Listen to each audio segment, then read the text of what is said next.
Hey everybody, thanks for watching. Hit the bell, subscribe. We have new content coming out daily. Make sure you subscribe. God bless you guys. This is going to be a great conversation, everybody. We have James Bacon here. James, welcome. James was one of the fighters in the Trump White House, former director of operations for presidential personnel in the Trump White House. He is an excellent piece that I want to direct all your attention to. We'll link it at charliekirk.com. Keep your friends close and your bureaucrats closer. James Bacon has a plan and has deeply thought about how do we rein in the administrative state. James Bacon, welcome to the program. Tell us about your article. Thank you for having me. Yes, so there's been this idea going around that moving the federal agencies outside of Washington, D.C.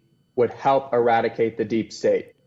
The problem with that is it puts the bureaucrats further away from the president's supervision. Look at the CDC. The CDC is located in Atlanta, Georgia.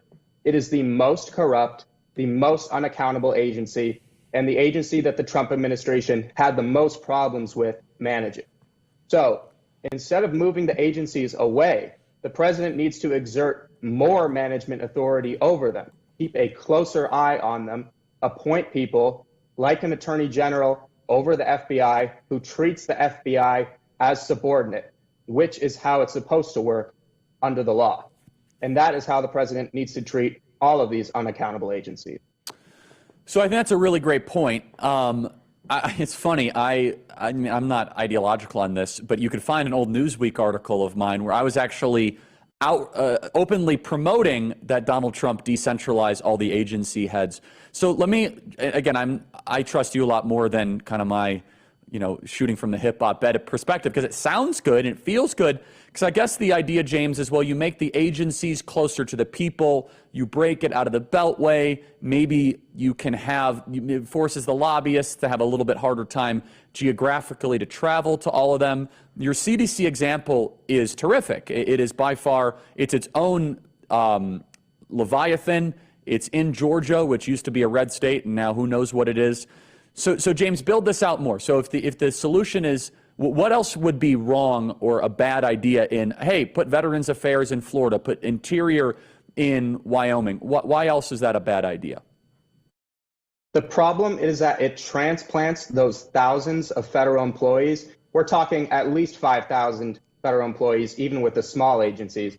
We're talking upwards of 10,000 for some of the mid-size agencies. It transfers all of those predominantly Democrat voters to red states or purple states, and the apparatus that lobbies them will then move with it.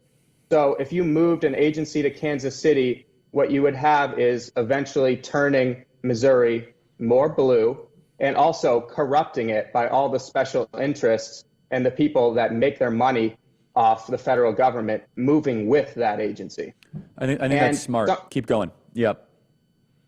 A lot of people argue that if you move these agencies, some of the bureaucrats will quit, and that is true.